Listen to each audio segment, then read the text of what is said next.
This is Athena Jezik, again here with the posture. We went over the upper body last time, and so now we're going to move down to the hips and the torso. We'll just remember, we'll do a little reminder of what we did. It's the up and back from the skull, the base of the skull, up and back, chin is level, horizontal with the floor, eyes gaze straight ahead, shoulders are relaxed and feeling like it's just attached here. The rest is just floating. Ribs are oxygen, they're air. So the shoulder girdle is floating on air, in air. So if you kind of think of that upper body to be one that's floating, that's going to take a lot of the stress and tension out of that area. For some reason that we tend to think we got to hold it, but we don't. So moving down, what we're seeing here is we're seeing a bit of an arch in the back and a little bit of there is a natural arch that goes like that, but we don't want quite that much because we have the stomach stretching here. So where we want to do here is pretend like you're just dropping your hips down, like dropping. There, do you notice how much correction, keeping the ribs where they are? Dropping the hips down flattens that out, and it's much more comfortable in the low back. At the same time that you do that, where the ribs are and the hips are, if you imagine that there's a little piece of a suspender or elastic there, and just tighten that up a little bit, the stomach will automatically hollow out. You know, they always used to tell you to suck in your stomach and blah, blah, blah, but that really isn't the way that you can do it comfortably because you have to put the back into position. So you want to drop that back down, have the rib cage come together, and then check the shoulders, making sure that it's floating, the head and neck being up as strong, and lean the shoulders a little bit more, or the rib cage a little more forward. Yeah, and keep that dropped. Now we can take it down into the legs as well, since we're here. So what you want to do here is, the most important thing is to position, just bend your knee a little bit. Well, what happens here is if you can see, just bend your knee a little bit. Now what's happening here is the knee line is going on right above the toe here. That's not a good sign for the knees. The knee is a hinge joint, and it needs to be lined up with the toe. So you're going to want to make sure that and then you'll move your leg a little from the hip. Yeah, now when she bends the knee, it's over the toe, so she's not going to wear out the knees. So if you can take your other foot there and then it'll probably be awkward at first, but then you can feel how it's going to change the positioning of how you feel with your hips. Shoulders are still relaxed, that's good. Abdomen is coming together, that's good. Knees stay easy. You can stretch them up a little bit, but don't tighten, don't hyperextend the knees. That's one of the big mistakes that people oftentimes make. They hyperextend the knee, which is pushing it back, which makes the back have to arch. So, and then the stomach pop out. So if you just keep the knees easy, you can drop that hip down and then move with a lot more fluidity that way. So that is the better alignment for the lower body, and you want to always pay attention to the knees over the toes. That is really important, because if you constantly are bending or lifting going in, it's a hinge joint. So imagine yourself stepping on or holding onto a door and rocking back and forth on that door. Eventually the hinges are going to give way. And the same thing happening here if you're not bending right over those toes.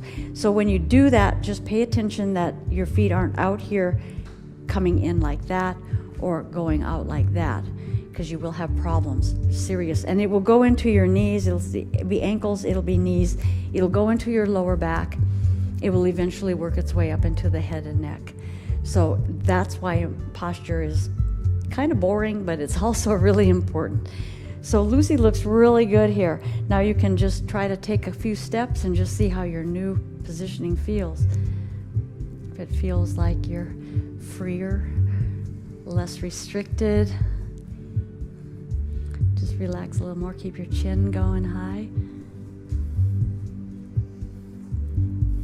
That looks good. How does that feel? It looks pretty good. It feels different? Yeah, it's really different. Yeah, yeah, and there's okay if there's a little turnout. If you do have a little turnout, which is more natural for you, what you want to be careful of is make sure that it's turning from the hip instead of from below the knee, like that. See the difference? Yeah. If you turn it from the hip, then you're still going to be able to bend with the knee over the toe. And everybody does have a little natural turnout, so a lot of it for you practicing at home, start with your legs parallel to get the feeling of it being over, and then let the hips just kind of come where they want to come, and then feel that bending of the knees. But when you have a little bit of a turnout, you have to really watch that low back, that it'll come under. Yeah, so bend the knees over the toes, and then you feel that there you go. Yeah, you've just adjusted it properly. So you can try to walk now with a little more natural turnout, and that should feel good. And then you feel nice and open, like powerful. Yeah, like she's got her stuff, and she knows her stuff, and she knows who she is. And yeah, that's a good way to do it. And then you can use your focus, your eyes, for looking out at the world. And so there's the posture. That's the posture that we are going to, you get that posture, that's your base support. Once you get that and it gets ingrained into your body, then all the rest comes so much easier. So now that you've got a little bit of an idea where we're going with this, let's try it. If you want to, stand up. If you want to, you can. If not, that's fine too. So here we have the posture.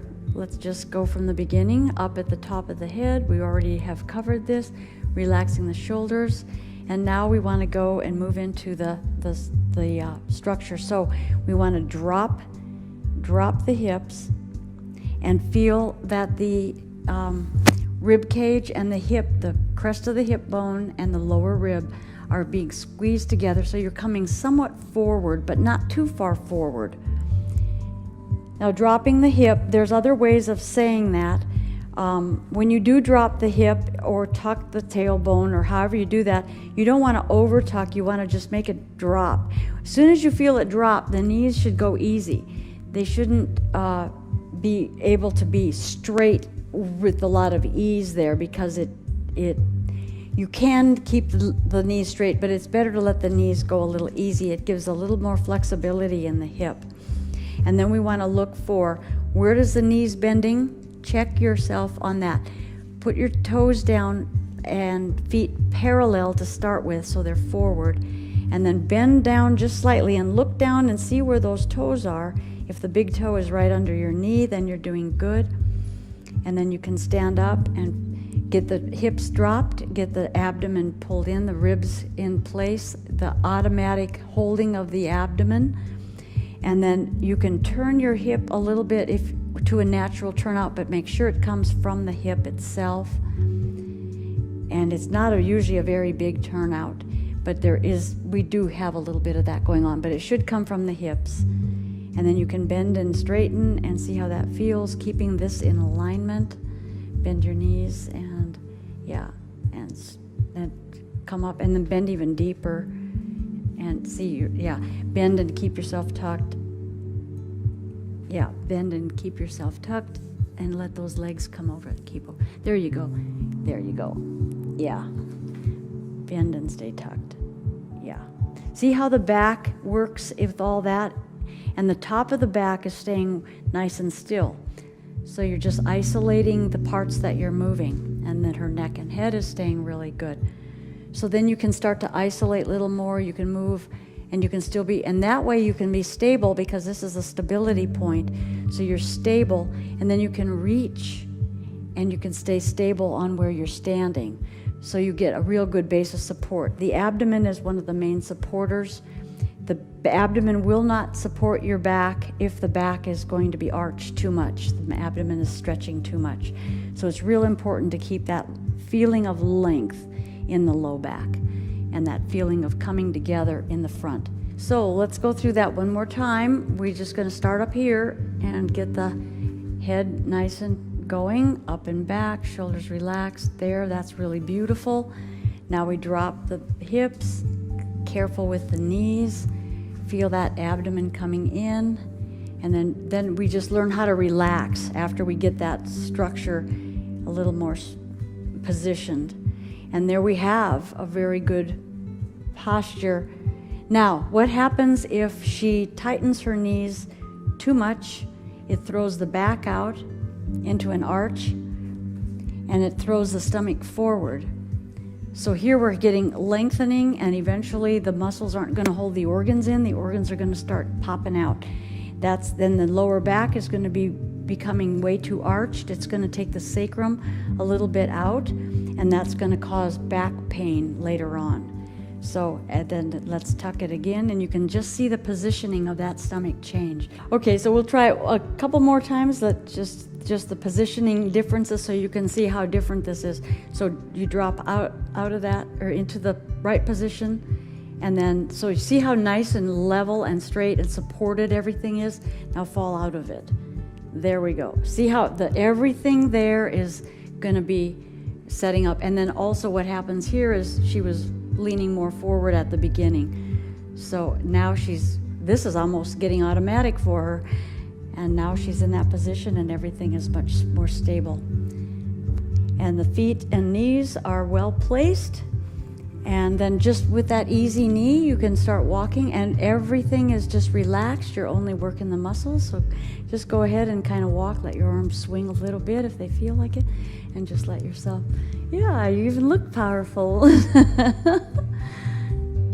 Yeah, and you can saunter, you can walk fast, but you'll find yourself slipping back into the old pattern until there's a neural net pathway that'll be reformed. You'll be able to get this into a muscle memory, and it does get easier, but you do have to be consciously aware of where that placement is until the brain and the proprioception is taking it over and allowing it to be natural. Okay, thank you so much for viewing this video, and I hope that you begin to practice a little bit. It's a little challenging at first, but I guarantee that you will find yourself moving out of pain once your body gets used to it. You're going to function better at a different level. So just practice, practice, practice, and be patient with yourself, because healing and correction of the body does take time. But understand one thing, there's one thing the body wants more than anything, and that is to function for you. But it's your responsibility to help it. Thank you. Please take a look at the upper body, the head and neck. That's where we all start from. Take a look at the previous video, practice it a little bit yourself, and just enjoy the changes that you're making. They're very positive, and they help you in many, many more ways than you know.